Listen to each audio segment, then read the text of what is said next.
네, 윤석열 정부의 재정 운영이 매우 비상식적입니다. 정부는 한국은행 일시 차입금을 상습적으로 악용해 부족한 세수를 메우고 있습니다. 정부가 9월까지 한국은행에서 끌어다 쓴 돈은 113조 6천억 원입니다. 3분기가 지난 시점인데 정부의 일시 차입금은 지난 9년 평균보다 3.3배나 늘어났습니다. 이자 비용만 1,500억 원으로 무려 9.1배나 증가했습니다. 정부는 재정정책을 통해 경기 변동에 효과적으로 대응해야 합니다.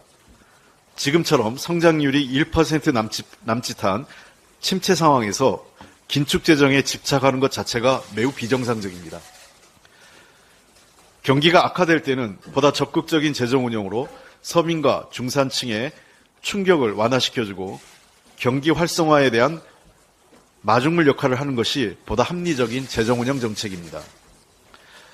지난해 코로나 이후 경제의 불확실성이 높아지고 경기 침체 우려가 커지는 가운데 대부분의 OECD 국가들은 재정 여력 확보에 주력해 왔습니다.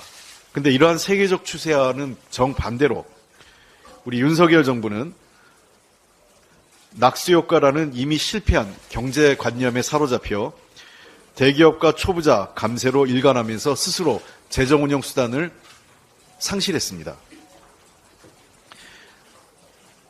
우크라이나 전쟁 그리고 최근의 중동 전쟁과 같이 대외 여건이 급격하게 불확실성이 높아지면서 고환율, 고유가, 고금리 그리고 그 높은 인플레이션이라는 사중고에 지금 경제가 어려움을 겪고 있는데 정부는 이에 대해서 어떠한 대책도 내놓지 못하고 있습니다. 정부는 한국은행 일시 차입금에만 의존하고 안정적 세수 확보나 적극적인 재정 운영 정책은 내놓지 못하고 있습니다. 재정 여력이 없으니 지출 억제를 위해 청년, 여성 등 사회 취약계층 예산 삭감이 우선입니다. 정부의 재정 실패 책임을 국민에게 전가하는 꼴입니다. 국민들은 이제 허리를 졸라맬 여력조차 없습니다. 대한민국 잠재 성장률도 처음으로 2%를 밑돌고 내년에는 1.7%까지 추락할 것이라는 분석이 나왔습니다. 2001년 이후 잠재 성장률이 G7 국가를 밑도는 경우는 처음입니다. 정부의 감세 기조는 긴축은 성장 동력 훼손이라는 악순환이 반복되고 있는 것입니다. 이미 2%대로 추락해버린 잠재 성장률을 끌어올리거나 하락 속도를 늦춰야 하는데 윤석열 정부는 저출산, R&D, 교육에 대한 아무런 청사진을 내놓지 못하고 있습니다. 기후환경 변화, 저출산 고령화 등 우리 사회의 구조적 대응에는 사실상 손 놓고 있는 것과 마찬가지입니다.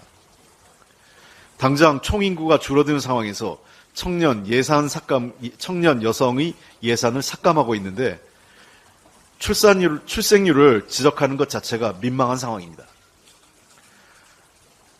지난 참여정부의 비전 2030과 같은 보다 중장기 국가 전략이 매우 필요한 시점입니다. 한국은행 총재도 경기 침체를 인정했습니다. 정부는 지금의 긴축 재정과 낙수 효과에 기반한 경제정책 기조를 전면적으로 전환해야 합니다. 무엇보다 내년 예산안에 일시 차입금 이자 상한으로 3,500억 원을 편성했습니다.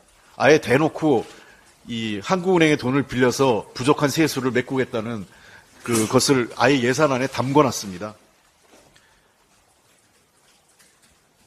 이런 편법은 절대로 허용할 수 없습니다.